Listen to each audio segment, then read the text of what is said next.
জানো অনু, এত রাত্রেবেলায় ওখানে দাঁড়িয়ে দাঁড়িয়ে কি করছিস?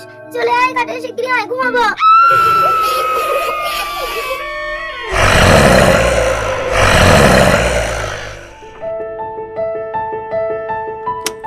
বন্ধুরা, তোমরা তো সবাই চেনো এটা হলো আমাদের মিষ্টি অনুরানী। আমাদের বন্ধনা আন্টি বিকেল বেলায় তো আমাদের রাধিকাকে তো ঘাস খাওয়াচ্ছে। রাধিকা শোনা মা আমার, তাড়াতাড়ি খা খা, দেখ আকাশের অবস্থা কিন্তু একদম ভালো নয়, যখন তখন বৃষ্টি আসবে। শুনতে পাচ্ছিস আকাশের অবস্থা কি ভয়ঙ্কর? তাড়াতাড়ি খা।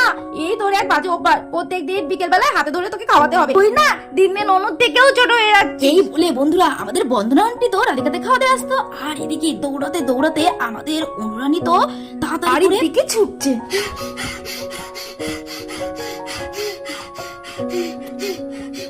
রাই, বিকলু দাদা, জিঙ্কি, সবাই তাড়াতাড়ি মমি বুদ্ধি টিভি তার করছে, ওই চলে আসলো, তাড়াতাড়ি। এই বলে বন্ধুরা আমাদের অনু তো আবার দৌড়াতে আরম্ভ করলো। দৌড়াতে দৌড়াতে সোজা ঘরের মধ্যে গিয়ে ঢুকে পড়লো। আর বন্ধুরা আমাদের অনু ঢোকার পরে আমাদের সৌমিলে আর রায়ও তো ঘরের মধ্যে ঢুকে পড়লো। তারপর চিঙ্কি আর আমাদের পিকলু সোনাও তো ঢুকে পড়লো। সবাই মিলে যখন ঘরে ঢুকে পড়লো তখন আমাদের অনু সোনা তো ঘরের মধ্যে দম করে ঘরের দরজাটা বন্ধ করে দিল।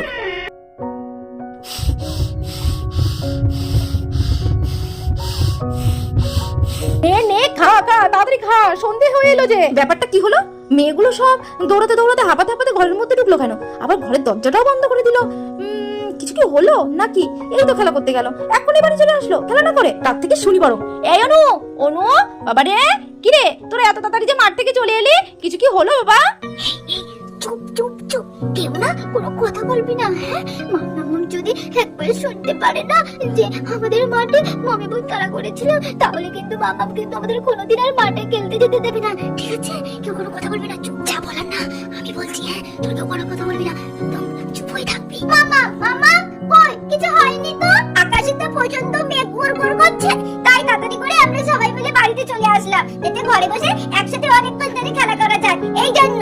ও আচ্ছা, ঠিক আছে ঠিক আছে, তোরা ঘরে বসেই খেলা কর। সত্যি আকাশের অবস্থা খুব খারাপ, এক্ষুনি ঝমঝমিয়ে বৃষ্টি নামবে।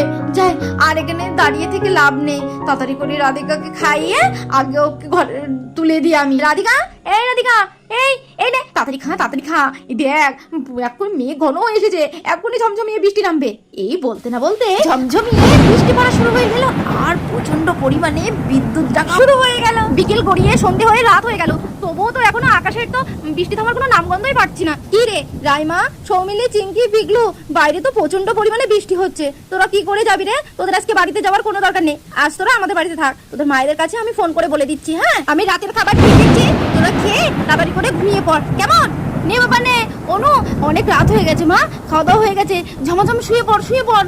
যা বৃষ্টির বাড়ান্ত বেড়েছে সে আর কি বলবো, বৃষ্টি তো থামার কোনো নামগন্ধই পাচ্ছি না। শোনো, তোমরা কিন্তু সবাই একসঙ্গে ঘুমিয়েছো, কেউ কিন্তু গল্প করবে না, চুপচাপ ঘুমিয়ে পড়বে, ঠিক আছে তো? আমরা মাঝে মনিটার ঘরে গিয়ে ঘুমাচ্ছি, ঠিক আছে? আর যদি কোনো দরকার হয় তাহলে ডাকবে কিন্তু, কেমন? কেউ কিন্তু একা একা বাইরে বেরোবে না বৃষ্টি মাথায়, ঠিক আছে তো?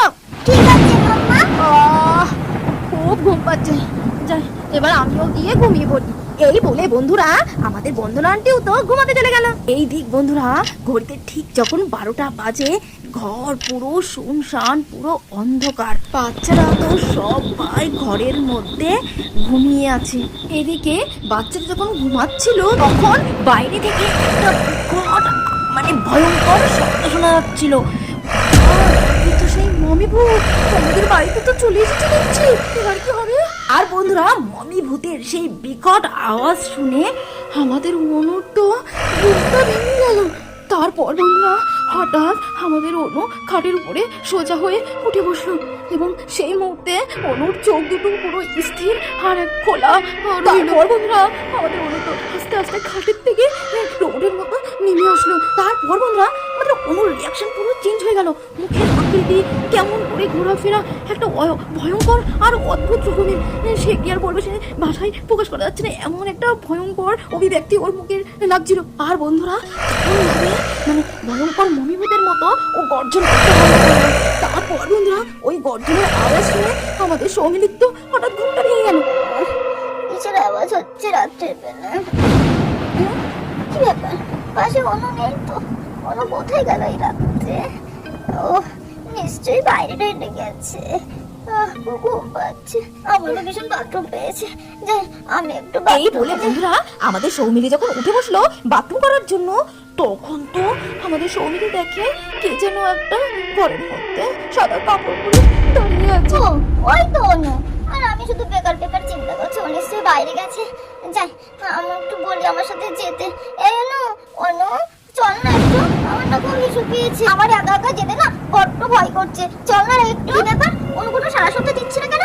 এই অনু, কি রে তুই এই রাত্রেবেলায় এখানে দাঁড়িয়ে দাঁড়িয়ে কি করছিস রে? আর পর বন্ধুরা অদ্ভুত একটা বিকট আওয়াজ দিয়ে ওই আমাদের অনু তো ঘাটটা ঘুরালো আর দেখে আমাদের অনু তো মমিপুকে যাচ্ছে।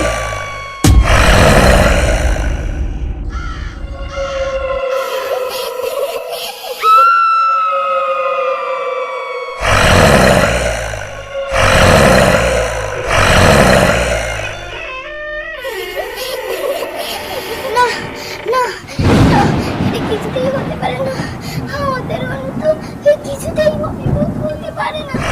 তখন কিছুক্ষণ পরে আমাদের সেই সত্যি সত্যি মমি ভূত আর আমাদের অনু ওরা একসাথে ভয়ঙ্কর রূপ ধারণ করেছে।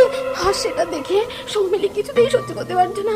অনু অনু তুই চলে আয়, তুই চলে আয়। তোকে ওই মমিভূতটা তোকে কিছুতেই নিয়ে যেতে পারে না, কিছুতেই নিয়ে যেতে পারে না। তুই চলে আয়। না না না না না না, আমাকে কিছু করতে হবে, কিছু করতে হবে। আমাকে যে করে হোক অনুকে বাঁচাতে হবে, বাঁচাতেই হবে। আমি কি করবো? হ্যাঁ, বন্ধন আন্টিকে আমি ডেকে নিয়ে আসি। না, তোরা কিছুতেই পারবি না আমার কাছ থেকে কিনতে। তোরা আমাকে জ্বালিয়ে দিয়েছিস, এর শাস্তি তোদেরকে পেতেই হবে, পেতেই হবে। না না, এটা কিছুতেই হতে পারে না। কি কোথায় আছে বন্ধন আন্টি? বাঁচাও বাঁচাও বাঁচাও, বন্ধন আন্টি বাঁচাও। আমাদের অনুকে নিয়ে গেল মমিভূত। বন্ধন আন্টি, আমাদের অনুকে বাঁচাও বাঁচাও।